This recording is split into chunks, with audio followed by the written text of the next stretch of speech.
그러니까 갤럭시 S3 책임 회피 문구 해외엔 없다. 이게 약간 그 분노를 사는 그런 기사더라고요. 어떤 내용 좀 더 뭐 분노를 사는 게? 그렇죠. 그러니까 그 삼성 제품이 사실 다들 뭐 가정에 하나쯤은 가지고 있잖아요. 네. 그런데 우리나라에서는 그 서비스 AS를 안 해주고 해외에서는 그 문구가 없다는 것 자체가 굉장히 소비자로서 울컥하더라고요. 네. 다준 씨도 울컥하신 거예요? 지금 약간 울컥했죠. 목소리 지금 떨리지 않나요? 흥분하시고 계세요. 흥분했어요 지금. 이게 이제 갤럭시 S3입니다. 이제 앞에 있는 화면이 아몰레드고요. 이건 광고 해주는 분위기인데? 네. 근데 문제를 얘기해 드리는 거예요. 이 화면에서 아몰레드가 계속 켜져 있으면 여기서 색번짐 현상이 자연스럽게 나타날 수밖에 없는 상황이 일어날 수 있다. 계속 켜져 있으면. 그런 상황에서 삼성은 거기에 대한 책임을 지지 않겠습니다라고 공지를 해버린 거예요. 사용 설명서에.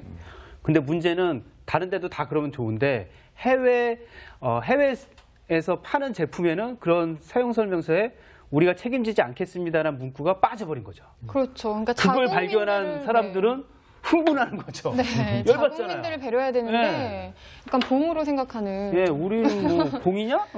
결국에는 해외에서는 그거 문제 삼아가지고 기기 교환할 수 있거든요. 근데 우리는 책임지지 않는다고 문구가 들어가 있기 때문에 AS를 안 해줄 수도 있게 하는 의미잖아요. 네, 이 광고 카피라이터 보면은 뭐 소비자 여러분은 뭐 당신을 이해합니다 이러는데 뭘 이해한다는 건지 이런 식으로. 사랑합니다 고객님으로. 소비자의 주머니는 이해하죠. 네.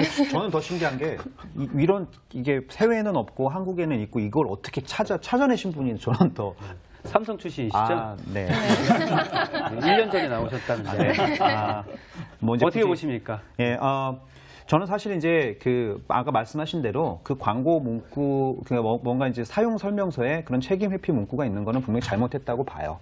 하지만 삼성이 사실은 뭐 어느 누구도 인정하실 거예요. AS 같은 경우는 정말 잘하는 회사라는 거를. 근데 저는 이걸 좀 다른 관점에서 보고 싶어요. 어떤 관점이냐면, 언론이 어떤 이런 것들을 바라보는 관점, 그러니까 무슨 소리냐면 분명히 이슈예요. 이슈인데 소비자들은 언론에서 이게 이렇게 해서 소비자가 봉이냐 그러면 사실은 소비자가 봉이라서 이렇게 쓰지는 않았을 수도 있거든요. 그러니까 판단의 오도가 생길 수 있다는 거죠. 그래서 어려워요. 네, 간단하게 말씀을 드리면, 그러니까 기술적인 부분을 사용자한테 쉽게 설명할 수가 없는 부분들이 있다 보니까 이제 이런 문구가 들어갔고, 이 문구가 차별적으로 들어간 건 잘못됐지만. 이거에 대해서 언론이 이렇게 저는 호들갑스럽게 뭐 소비자 봉이냐 이렇게 얘기할 정도는 아닌 것 같아요. 근데 차별화가 됐다는 게 그게 제일 이제 화가 차별 나는 대우를 거죠. 했다는 게. 차별 대우를 받았다는 느낌. 아몰레드 이제 버닝 현상도 사실 우리가 쉽게 볼 필요가는 없어요. 그러니까 그게 굉장히 심각할 수가 있는 게 정확히 뭔가요? 이게 이제 이렇게 타들어가는 거거든요. 그러니까 하나의 화면이 고정돼 있으면은 그게 조금씩 타들어가가지고 그게 흔적이 남아요. 그러니까 다른 화면을 보더라도 이제 옛날 게 남거든요. 그러니까 가장 심각한 게 뭐냐면은 옛날 여자친구 사진을 바탕화면에 해놨는데 이게 이제 버닝 돼버린 거죠. 그렇죠. 그럼 여자친구가 바뀌어도 여자친구 잔상이 남아있는 거죠. 잔상이 계속 이렇게 남아있는 거예요. 근데 느낌 이상한데요?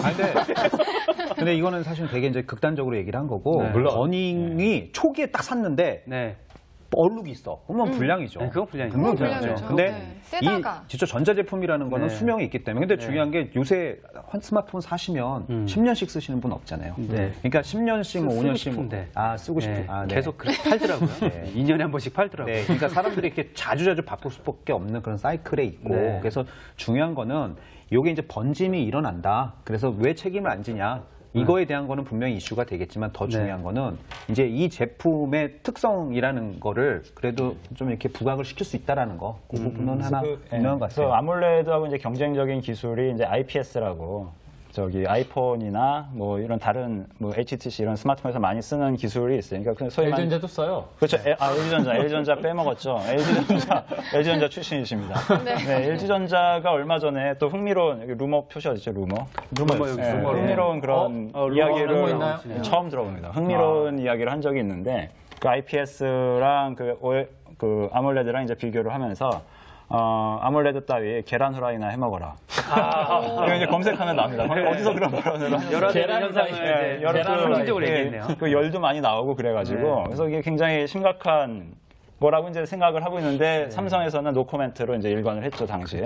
그래서 우리가 어떤 하나의 그 제품을 보더라도 그렇게 여러 가지 그 요소 기술들을 보고 비교해가지고 그걸 사는, 그럼 우리가 스스로 이런 행위를 보여줘야지 또 우리를 또 우습게 안 볼 것 같아요. 맞습니다. 저도 일단 뭐 잘못된 건 잘못된 거고 사실은 그 기술 자체가 갖고 있는 한계는 한계로 그렇죠. 인정을 해줄 필요가 있다라는 건데 예, 제가 그 사실은 이 갤럭시 S3를 지금 와서 봤어요. 처음 보셨군요. 그래서 이거를 네. 이게 제품이 괜찮은지 나쁜지 제가 판단할 근거가 별로 없어서 제가 또 파워블로그를 한 분을 또 연결을 한번 해보겠습니다. 오늘 네. 전화 연결 세 번째네요. 세 번째 이거 이거까지 되면 진짜 3년타. 네.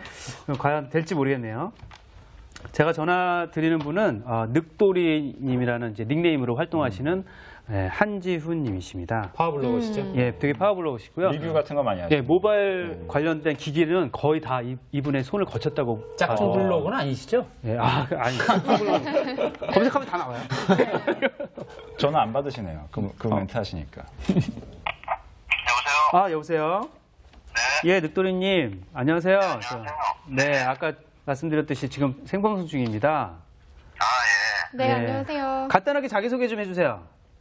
안녕하세요. 저는 그 모바일 전문 블로그 라지오를 운영하는 늑돌이라는 필명으로 활동하고 있는 한지훈이라고 합니다. 네, 모바일 네, 전문 반갑습니다. 블로거 한지훈님이십니다. 네, 늑돌이라는 필명으로 활동하고 계시고요. 제가 그 갤럭시 S3에 대한 이야기를 좀 하다가 이 갤럭시 S3가 괜찮은 제품인지 한번 얘기 좀 듣고 싶어서요. 미리 써보고 계시잖아요. 네. 예, 그래서 어떠신지 뭐 성능이나 아니면 다른 제품에 비해서 뭐 장단점, 또 단점도 얘기해도 돼요. 예. 그 제품 자체가 먼저 갤럭시 S하고 S2가 이제 이미 다 많이들 써보셨을 거고 네. 그래서 이제 S3에 대해서도 이제 많은 분들이 이제 기대도 많이 하셨고 나오기 전에 뭐 지금 뭐 많이들 또 판매가 되고 있는 걸로 알고 있는데요.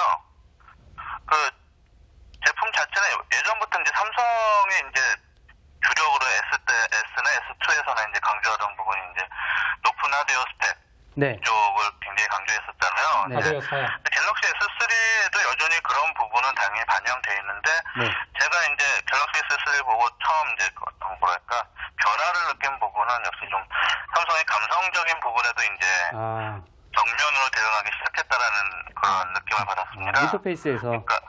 그렇죠. 그러니까 네. 인터페이스도 그렇고 그냥 디자인부터 시작해서 뭐 갤럭시 S하고 S2 생각해 보시면 일단 기본적으로 시꺼멓고 네, 이겁니다. 예.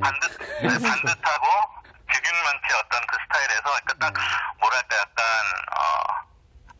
그 포만한 그런 어떤 네, 유선형 아주 조약도를 양장을 느끼고 차려입은 느낌 네. 그런 제품이었다라고 생각을 하면 이 제품은 좀 우리도 이제 좀 발랄하다 네. 그리고 당신의 마음을 좀 흔들고 싶다. 네. 성능이나 스펙이 아니라 일단 디자인부터 시작해서 그렇고 뭐 UX 면에서 그러니까 UI 안에 이제 반영되어 있는 부분도 그런 부분이 굉장히 많이 반영돼 있고 발표회 때도 사실 뭐 쿼드코어나 이런 부분도 강조가 되긴 했지만 뭐 스마트 스테이나 이런 네, 어떤 감성적인 부분에 대한 어떤 그 발표도 굉장히 많이 그 소요가 많이 그 시간이 많이 할당됐거든요. 네, 그런 측면에서 감성이라는 부분에 대해서 이제 삼성전자가 정면으로 대응을 하려고 하는구나라는 그런 변화가 가장 늑돌이님. 저한테는 인상이 깊었습니다. 늑돌이님, 예. 누가 들으면 되게 짜고 치는 건 줄 알겠어요. 왜 이렇게 장점만 얘기하세요? 예, 단점 한 가지만 딱 얘기하고 전화 끊겠습니다.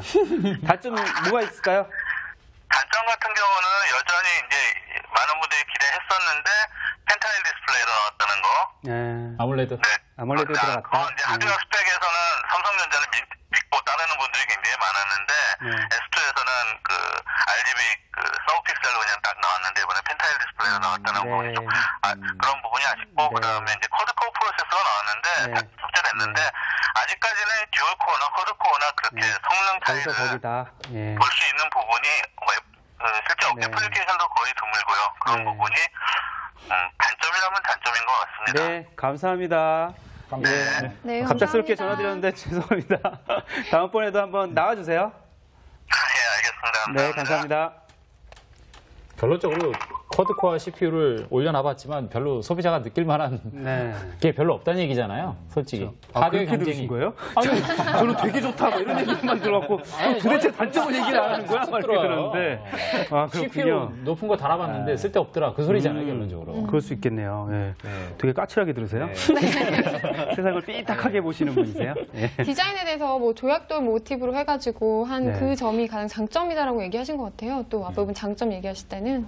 네. 근래 뭐 그 선전하는 거 보면 CF도 굉장히 많이 바뀌었더라고요. 네. 예전에 비해서 굉장히. 근데 뭐 여전히 아까도 말했듯이 이제 화면 번짐 현상 같은 거 내적인 한계를 갖고 있었던 그런 화면을 그대로 또 채택했다는 거에 대한 아쉬움을 또 얘기해 주시네요.